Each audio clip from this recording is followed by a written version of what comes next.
सुप्रभात छात्रों। हम देख रहे थे पंचलाइट। यह रेणु जी की कहानी है और यह कहानी एक आंचलिक कहानी है, एक गांव की कहानी है या एक विशिष्ट प्रदेश की कहानी है। एक गांव में यानी यहाँ 8 पंचायत है या 8 टोलियां है या 8 जमात है और हर एक टोली के जो सामान है अलग अलग होते हैं। समारोह के लिए साहित्य लगता है, झाजम हो या पंचलाइट हो, जो कोई हो साहित्य हर एक जाति का अपना अपना होता है। तो यहाँ यानी ये महतो टोली के लोग हैं, वह जुर्माने के रूप में जो पैसे इकट्ठे हुए हैं तो उसी से वे एक पंचलाइट खरीद लेते हैं, गांव में ले आते हैं, लेकिन उसे जलाने की क्रिया जो है उन्हें पता नहीं है। तो इस गांव में एक लड़का है, लेकिन वह यानी गांव के यानी बिरादरी ने उसे बाहर निकाल दिया है और इसी कारण उसे यानी गांव की बिरादरी नहीं लेती है। लेकिन क्या है, वह लोग उसे अपनी इजाद यानी अपनी बिरादरी की लाज रखने के लिए वो उसे अपने पास अपने बिरादरी में लेते हैं। तो ऐसे यानी वे दोनों गांव का मुखिया, उनके जामा महतो टोली का जो मुखिया है वो किस तरह कहता है कि दुकानदार से कैसे हमने कम में यह पंचलाइट खरीदी है, और दीवान जी भी उसी तरह यानी बहुत ही लोगों को अच्छे ढंग से बताता है। और जैसे हम देखते हैं दो सरदार जो है टोले के लोगों ने अपने सरदार और दीवान को श्रद्धा भरी निगाहों से देखा। उन्होंने बहुत सारा कुछ ऐसा काम कर दिया है, पुण्य का काम कर दिया है, ऐसा उन लोगों को लगता है। छड़ीदार ने औरत की मंडली में सुनाया, रास्ते में सन्न सन्न बोलता था पंचलाइट, लेकिन आईन मौके पर लेकिन लग गया। रुदल शाह बनिए की दुकान से 3 बोतल किरासन ले आया। सवाल पैदा होगा, पंचलाइट को कौन जलाएगा? यानी यह केरोसिन पर चलने वाली पंचलाइट है, गैस बत्ती नहीं है, लेकिन उसे किरासिन भी लिया, यानी जैसे हम मराठी में रॉकेल कहते हैं। यह बात पहले किसी के दिमाग में नहीं आई थी, यानी कैसे जलाए, यह जलाने की जो क्रिया है वो किसी को पता नहीं थी। लेकिन पंचलाइट खरीदने के पहले भी यह किसी के दिमाग में यह बात नहीं आ गई। पंचलाइट खरीदने के पहले किसी ने न सोचा, खरीदने के बाद भी नहीं। अब पूजा की सामग्री चौक पर सजी हुई है, कीर्तनिया लोग खोल ढोल करताल खोलकर बैठे हैं और पंचलाइट पड़ा हुआ है। यानी पंचलाइट की पूजा करनी है। सारी तैयारियां 10 रुपए बचे थे, उसमें से किरासिन और यह पूजा का साहित्य लाना था। पूजा का साहित्य लाया है, सब कुछ ठीक ठाक चल रहा है। लेकिन ये कीर्तन मंडली है वह भी आई है, वह भी अपना सामान सब कुछ खोल कर बैठे हैं, लेकिन पंचलाइट जलने का नाम ही नहीं ले रहा है। वह जैसा का तैसा पड़ा हुआ है, ऐसा कहता है। गांव वाले ने आज तक कोई ऐसी चीज नहीं खरीदी जिसमें जलाने बुझाने का झंझट हो। कहावत है ना, भाई रे गाय लू तो दूहे कौन, लो मजा अब इस काल, कल कब्जे वाली चीज को कौन बोले। तो यहाँ वे कहावत का प्रयोग करते हैं कि यानी गाय तो ले ली, लेकिन दूहे कौन है। यानी जैसे हम कहते हैं मराठी में एक कहावत है, घोडा घेतला खरं नालसाठी अडून बसलं। यानी उस चीज को हम खरीद लेते हैं, लेकिन उसका प्रयोग कैसा करना है, उसके इस्तेमाल कैसे करना है यह पता नहीं, तो उसका कोई फायदा नहीं है। यह बात नहीं कि गांव भर बालने वाला नहीं, हर एक पंचायत में पंचलाइट है, उसके जलाने वाले जानकार है।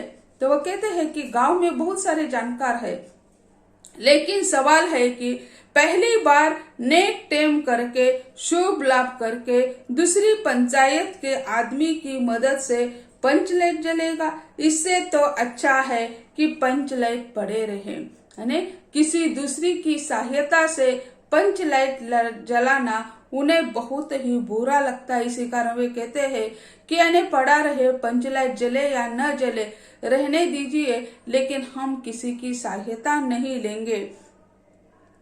जिंदगी भर ताना कौन सहे, बात बात पर दूसरे टोले के लोग कूट करेंगे।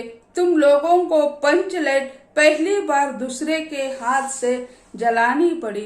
यानी वो दूसरे पंचायत के लोग कहेंगे कि यानी तुमने तो पंचलाइट लाई, लेकिन जलाई किसने? दूसरों ने ही जलाई। ये जिंदगी भर सुनना पड़ेगा। इसी कारण वैसी की तैसी, यानी यह पंचलाइट पड़ी रहे, हम जलाने के लिए तैयार नहीं है। ऐसे ये महतो टोली के लोग है वह कहते हैं पंचायत की इज्जत का सवाल है, दूसरे टोले के लोगों से मत कहिए। यानी यह महतो टोली की इज्जत का प्रश्न है, तो वह कहते हैं कि दूसरे टोली से हमें सहायता नहीं लेनी है। अब किए कराए पर पानी फिर रहा था। अब तो किए कराए पर पानी फिर रहा है, अंधेरा चढ़ रहा है, चारों ओर उदासी छा गई। सभी जगह यानी सभी लोग चुप हो गए, उदासी छा गई कि अब कौन जलाएगा इसे। अंधेरा बढ़ने लगा। किसी ने अपने घर में आज डिबरी भी नहीं जलाई थी। लोग जल्दी कहा था कि यानी जल्दी आ जाओ, अंधेरा होने के पहले या भजन कीर्तन होने वाला है पंचलाइट में। इसी कारण लोग घर का काम निपटाप कर यानी वहीं पे आकर बैठे थे। तो किसी लोगों ने घर में यह दिया बत्ती भी नहीं की थी, वो इसे पंचलाइट देखने के लिए आए थे। आज पंचलाइट के सामने डिबरी गूंज बालता है, तो लोग कहते हैं कि आज पंचलाइट आई है तो ये डिबरी यानी छोटी सी बत्ती जलाने की क्या आवश्यकता है। अब किए किराए पर पानी फेर रहा था। सरदार दीवान छड़ीदार के मुंह में बोली नहीं, पंचों के चेहरे उतर गए थे, यानी सारे शांत थे। अब क्या करे, यानी छड़ीदार हो या दीवान हो, सरदार हो, सभी शांत बैठे हुए थे। किसी ने दबी हुई आवाज में कहा, कल कब्जे वाली चीज का नखरा बहुत बड़ा होता है। यानी यह चीज जो है वह बहुत ही नखरे वाली है, ऐसे कहते हैं। एक नौजवान ने आकर सूचना दी, राजपूत टोली के लोग हंसते हंसते पागल हो रहे हैं। यानी दूसरे टोली के जो लोग हैं वो अब यह बत्ती क्यों नहीं जलती, यह सुनते सुनते वे लोटपाट हो रहे हैं, हंसते हंसते पागल हो रहे हैं। कहते हैं कान पकड़कर लैंटर्न के सामने 5 बार उठो बैठो, तुरंत जलने लगेगी। और हर एक नुस्खा बताते रहे दूसरों लोगों को। तो वे यानी राजपूत टोली के लोग क्या कहते हैं, कान पकड़कर 5 बार उठक बैठक लगा दो तो अपने आप यह क्या है बत्ती जलेगी, ऐसा नुस्खा उन्हें दे देते हैं। पंचों ने सुनकर मन ही मन कहा, भगवान ने हंसने का मौका दिया है। तो दूसरे लोग उनकी कमियां ही निकले, तो वे मन ही मन कहते हैं भगवान ने ऐसी बुद्धि हमें दे दी और हमने पंचलाइट खरीदी, लेकिन जलाने का नुस्खा जो है, पद्धति जो है, हमने दुकानदार से नहीं पूछी या उससे यानी जलाकर दिखाओ यह भी नहीं कहा। आनंद के मारे गांव आ पहुंचे और यहाँ हंसी होने लगी है। और भगवान ने हंसने का मौका दिया है, हंसेंगे नहीं। बूढ़े ने आकर खबर दी, यानी एक बूढ़ा आदमी है, वो कहता है कि रुदह आह बनिया, भारी बतंगड़ आदमी है, कह रहा है पंचलाइट का पंपू जरा होशियारी से देना। यानी अलग अलग बिरादरी के लोग जो है अलग अलग पद्धति से उन्हें यह सलाह दे रहे हैं। मुनरी काकी की बेटी गुलरी काकी की बेटी मुनरी के मुंह में बार बार एक बात आकर मन में लौट जाती है। गुलरी काकी की जो बेटी है मुनरी है, वह भी वहीं पे आई है और उसके मन में एक बात आती है, लेकिन वह कहे कैसे, क्योंकि उस लड़के को तो गांव से बाहर निकाल दिया है और वो गोधन आएगा भी कैसा, उसे तो बिरादरी ने बाहर निकाला है, उसका अपमान हो चुका है, इसी कारण आने के लिए भी तैयार नहीं है। गुलरी काकी की बेटी मुनरी जो है उससे वह प्रेम करता है, एक ही बिरादरी का है, इसी कारण उन्हें बिरादरी ने अपने बिरादरी से बाहर निकाला, अपने पंचायत से बाहर निकाला है। तो वह जानती है कि यानी गोधन यानी क्या कर सकता है कि यानी वह यानी यह पंचलाइट जला सकता है। वह कैसे बोले, वह जानती थी कि गोधन पंचलाइट जलाना जानता है, लेकिन गोधन का हुक्का पानी पंचायत ने बंद किया है। मुनरी की मां ने पंचायत में फरियादी की थी कि गोधन रोज उसकी बेटी को देखकर सलम सलम वाला सलीमा का गीत गाता है। यानी मुनरी की मां ने ही पंचायत में शिकायत कर दी थी कि गोधन उसकी बेटी को देखकर उसके गली में घूमता है और सलम सलम गाना गाता है।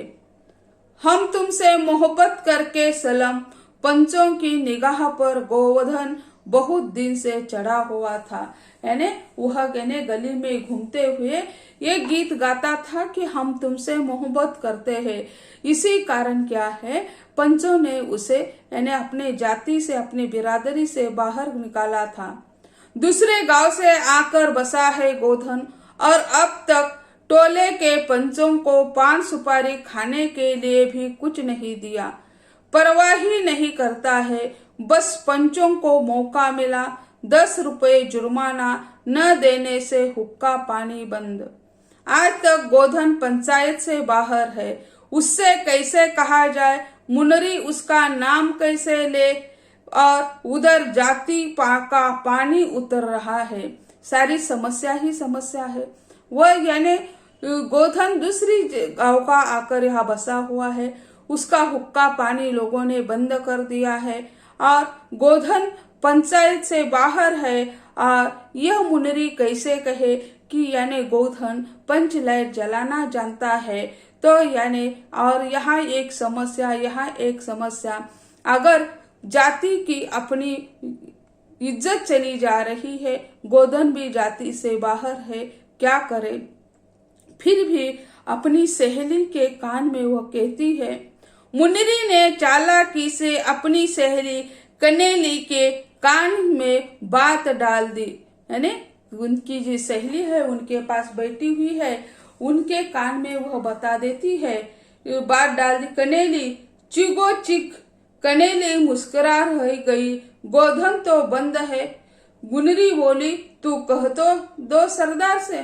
तो वह यानी अपनी एक अलग भाषा में कहती है, कनेली चिगो चिक, यानी यह गोधन जानता है। तो कनेली हंसती है, उसे यानी हंसी आ जाती है, क्योंकि गोधन तो जाति से बाहर है, फिर ये कैसा होगा। तो वो कहती है कि मुनरी तू सरदार से कहकर तो देख, गोधन जानता है पंचलाइट बालना, कनेली बोली। फिर भी वो साहस करके कहती है कनेली, क्योंकि यह जाति अपनी बिरादरी की इज्जत दाव पर लगी हुई है, इसी कारण वह साहस जुटाकर कहती है कि यानी गोधन जानता है पंचलाइट जलाना। फिर कहते हैं, कौन गोधन जानता है बालना। लेकिन सरदार ने दीवार की ओर देखा और सरदार ने दीवान की ओर देखा और दीवान ने पंचों की ओर देखा। तो पंचों ने ही या दीवान ने, सरदार ने, सभी ने उसका हुक्का पानी बंद कर दिया था। अब उनके सामने ये समस्या हो गई कि अब क्या करें। पंचों ने एक मत होकर हुक्का पानी बंद कर दिया है। सलीमा का गीत गाकर आंख का इशारा मारने वाले गोधन से गांव भर के लोग नाराज थे। सरदार ने कहा, जाति की बंदिश क्या, अब जबकि जाति की इज्जत ही पानी में बहा जा रही है, क्यों जी दीवान। यानी उसी समय सरदार कहते हैं, अब जाति का बंधन क्या है, अब तो जाति की इज्जत बहाकर जा रही है, ऐसा वह दीवान जी को उद्देश्य कर कहता है सरदार। दीवान जी ने कहा ठीक है। तो वो फिर यानी उसे अपने जाति में लेने के लिए तैयार हो रहे हुए कहते हैं, ठीक है, जाति की इज्जत बह रही है तो हमें कुछ ना कुछ करना चाहिए, किसी अपनी ही जाति के लोग से हमें सहायता लेनी चाहिए। पंचों ने भी एक स्वर में कहा, ठीक है, गोधन को खोल दिया जाए। तो पंच भी कहते हैं, ठीक है, उस पर जो पाबंदियां लगाई थी उसे हम आज से खोल देते हैं। ऐसे पंच भी यानी क्या कर देते हैं, जो यानी इजाजत दे देते हैं। और सरदार यानी छड़ीदार जो है तो उसे संदेश देते हैं, उसे आदेश देते हैं, जाओ और गोधन को ढूंढ कर लाओ। तो ऐसे छात्रों, आगे का हिस्सा हम अगले लेक्चर में देख लेंगे। आज यही कहते हैं, धन्यवाद।